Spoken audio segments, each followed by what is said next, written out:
Hello, मैं S Singh, Shiv Shankar Singh अपने YouTube channel S Hindi learning classes में आप सभी का हार्दिक स्वागत करता हूं।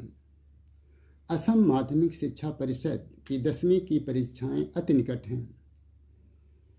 हिंदी एमआइल और हिंदी इलेक्टिव दोनों हिंदी के दोनों पाठ्यक्रमों में पत्र लेखन की विषय वस्तु को समावेश किया गया है।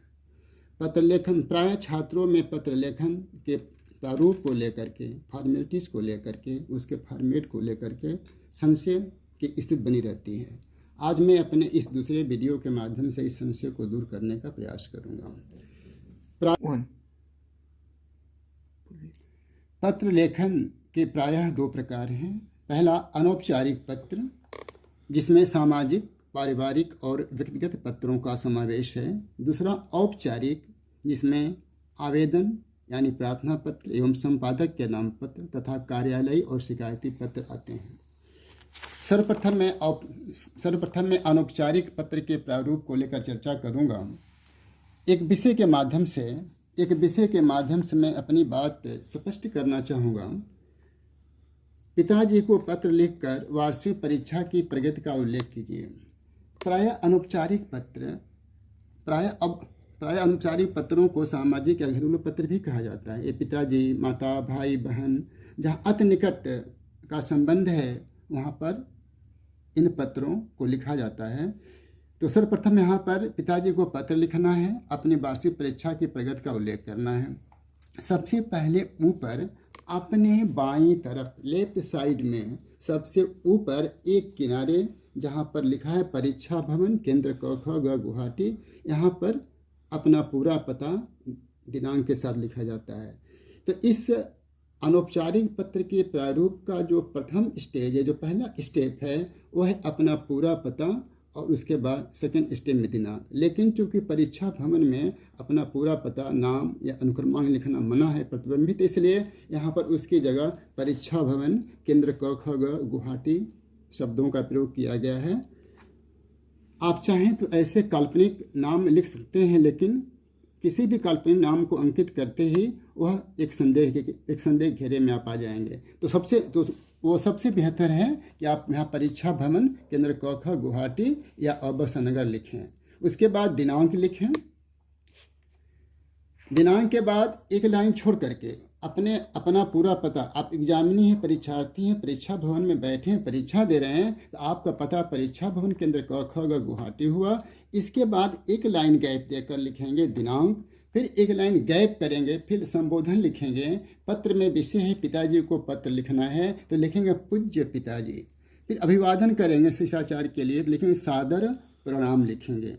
इसके बाद अपने पत्र की विषय वस्तु आप शुरुआत करेंगे, जो आपको लिखना है। यहाँ पर विषय वस्तु की चर्चा भी नहीं की जा रही है। जब विषय वस्तु खत्म हो जाएगी तो सबसे लास्ट में लिखेंगे आपका आज्ञाकारी पुत्र योरल या अवसर।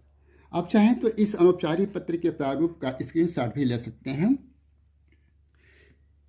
कभी कभी होता क्या है, छात्रों को अभिवादन के समय उनकी इस बात का ज्ञान नहीं रहता है, पिताजी या बड़ी बहन, माताजी, छोटे भाई, मित्र को, या इस तरह जहाँ अपने संबंध होते हैं, किन अभिवादन के शब्दों का प्रयोग किया जाए। तो मैंने यहाँ पर इस पेज पर मैंने इसका एक लेखा तैयार किया है। इस पेज का भी स्क्रीनशॉट आप ले सकते हैं। औपचारिक पत्र में सबसे पहले माता पिता, बड़े अथवा बड़ी बहन एवं माता पिता, बड़े भाई अथवा बड़ी बहन, जो भी आपसे रिश्ते में बड़े होते हैं, उनके लिए आदरणीय शब्दों का प्रयोग करते हैं। पुल्लिंग में पूज्य होता है, पूजनीय होता है, आदरणीय भी होता है, परमादरणीय भी होता है। लेकिन यदि यह पुरुष हैं के जगह स्त्री हो जाते हैं, इनका लिंग जेंडर चेंज हो जाता है, तो पूज्य का पूज्या हो जाएगा, पूजनीय का पूजनीय, और यानी आपका पूजनीय का पूजनीय हो जाएगा। अभिवादन वही रहेगा, सादर प्रणाम या सादर चमस्पर्श रहेगा। ठीक है, जैसे पूज्य पिताजी या पूज्या माताजी इत्यादि आप प्रयोग कर सकते हैं। मित्र अथवा सहपाठी को अभिवादन नमस्ते, नमस्कार, सप्रेम नमस्ते, यहाँ पर पूरा लिखा हुआ, छोटे क्या लिखेंगे, पूरा यहाँ पर दिया हुआ है। ठीक है, इसके बाद हम आते हैं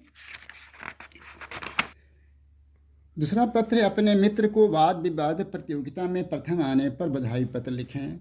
तो फॉर्मेट आपका प्रारूप वही रहेगा। या तो आपका अनौपचारिक पत्र है, इनफॉर्मल लेटर है, परीक्षा भवन केंद्र क ख ग गुवाहाटी, परीक्षा भवन केंद्र क ख ग गुवाहाटी, गैप ऑनलाइन, दिनांक, फिर गैप, फिर प्रिय मित्र राकेश सप्रेम नमस्ते, या राकेश नहीं लिखकर प्रिय मित्र क ख ग का भी प्रयोग कर सकते हैं। इस बात का ध्यान देंगे, कभी कभी पत्र में किसके नाम से पत्र लिखा जाता है, प्रेम शंकर, राकेश, कोई वर्मा या शर्मा आदि नामों का उल्लेख होता है, तो मतलब प्रश्न पत्र में, पत्र वाले प्रश्न में यदि वो ऐसा चीज़ दिया हुआ है, लिखा है, तो उसको फॉलो करेंगे। उसके बाद मित्र है तो नमस्ते करेंगे, सप्रेम नमस्ते करेंगे। ये आप पूरा लिखेंगे, कैसे लिखना है आपकी बॉडी है। हम एक बार पढ़ देते हैं एक चीज़ कि जैसे मान लीजिए लिखना, अपने मित्र को वाद विवाद प्रतियोगिता में प्रथम आने पर बधाई पत्र लिखिए। अभी अभी मुझे पिताजी का पत्र मिला है। इस पत्र में घर के समाचारों के अलावा एक अन्य महत्वपूर्ण समाचार ये है कि तुमने अंतर विद्यालयी वाद विवाद प्रतियोगिता में प्रथम स्थान प्राप्त किया है। इस अवसर पर मेरी हार्दिक बधाई स्वीकार करो। तुम्हें नहीं पता कि मुझे यह पढ़कर कितनी प्रसन्नता हुई है। मुझे विश्वास है कि तुम भविष्य में भी ऐसी सफलताएं प्राप्त करते रहोगे। सेकंड पैरा में, एक बार पुनः बधाई स्वीकार करो। मेरी ओर से माता पिताजी को चरण स्पर्श कहना। तुम्हारा प्रिय मित्र सर्वेश लिखिए, अवश्य लिखिए। आप अवश्य लिखें, क ख ग लिखें। यदि आपके प्रश्न पत्र में नाम नहीं है तो मैंने एक मतलब आप इसका भी स्क्रीनशॉट ले सकते हैं। तो इस तरह से हम अपने इन दोनों पत्रों के माध्यम से आपको इनफॉर्मल अनौपचारिक पत्र के प्रारूप के बारे में चर्चा कर चुके। एक बार हम अनौपचारिक पत्र के प्रारूप को फिर से आपको दिखा रहे हैं और इसका लिखा दे रहे हैं। ये आपका जो है, एक मिनट बोलिए।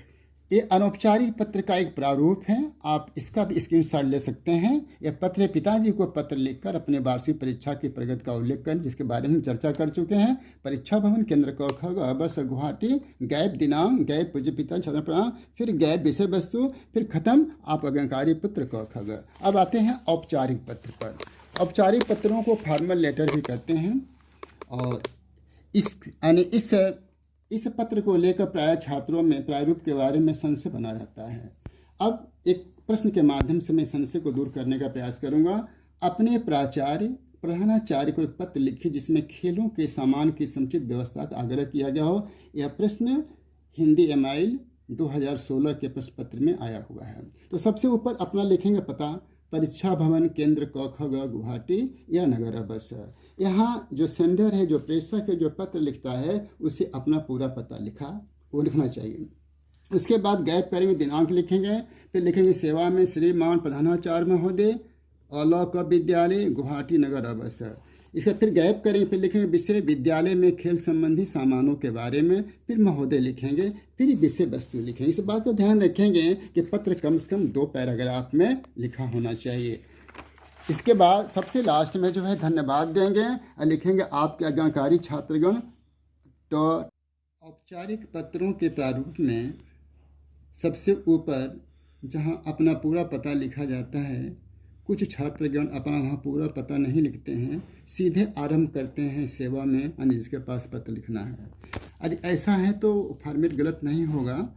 एक्चुअल में वास्तव में 2008 से फॉर्मेट मतलब औपचारिक पत्रों का प्रारूप बदल चुका है और अपना पूरा पता लिखने की परंपरा हो गई है। वैसे औपचारिक पत्रों में पूरा पता शिकायती पत्रों में लिखा जाता है। एक पत्र यहाँ पर है, समाज में बढ़ती हुई असुरक्षा के संबंध में अपने विचार प्रकट करते हुए किसी दैनिक पत्र के संपादक के नाम पत्र लिखें। अपना पूरा पता परीक्षा भवन होगा, जैसे बताया था, दिनांक होगा, सेवा में होगा, विषय महोदय या आपका विषय वस्तु हो गया। यदि आप चाहें तो सेवा में श्रीमान संपादक महोदय दैनिक प्रभात गुवाहाटी असम से शुरू कर सकते हैं। यहाँ अपना पूरा पता नहीं भी लिख सकते हैं। यदि यहाँ अपना पूरा पता नहीं लिखेंगे तो जो दिनांक आपका तो जो यहाँ पर दिनांक आ रहा था पते के नीचे पहले वाले में, यहाँ पर जो आ रहा था अब वो दिनांक नीचे हो जाएगा। तो मात्र यहाँ अपना पूरा पता नहीं लिखने से आपका पत्र का प्रारूप गलत नहीं होगा, सही माना जाएगा। लेकिन आप प्रयास करें कि सबसे ऊपर आपका पूरा पता हो, दिनांक हो, फिर संबोधन किसके पास पत्र लिख रहे हैं, सेवा में श्रीमान संपादक जो भी हो, विषय हो, महोदय हो, विषय वस्तु हो, और लास्ट में आपका जो है विषय वस्तु के बाद आपका जो है आपको धन्यवाद हो और उसके बाद भगवद्दी अवश्य हो। ठीक है। देखिए, पत्र लेखन एक कला है जो अभ्यास से आती है। कम से कम परीक्षा के पहले आप कम से कम 10 औपचारिक पत्र और 10 अनौपचारिक पत्रों का जब अभ्यास करेंगे, एक आपके अंदर आत्मविश्वास पैदा होगा। इस नाते मैंने यहाँ पर कुछ आपको असाइनमेंट दिए हैं, अभ्यास के लिए प्रश्न दिया है। इसमें अनौपचारिक पत्र है और नीचे एक ऊपर औपचारिक पत्र, नीचे अनौपचारिक पत्र है। इसका स्क्रीनशॉट आप ले सकते हैं। 4 अनौपचारिक का है, 4 औपचारिक का है। ये अभ्यास करेंगे तो आपके लिए बहुत अच्छा होगा। असंभवतः इसमें से बहुत कुछ कॉमन मिल सकते हैं, पत्र में तो कोई ऐसी बात नहीं है, तो आप यहाँ से ले सकते हैं। धन्यवाद। आपकी परीक्षा अच्छी हो, ढेर सारी शुभकामनाएँ। यदि वीडियो आपको अच्छा लगा हो तो इसको सब्सक्राइब, लाइक एंड शेयर कीजिए, कमेंट भी कीजिए। आपके सुझाव का स्वागत है। धन्यवाद।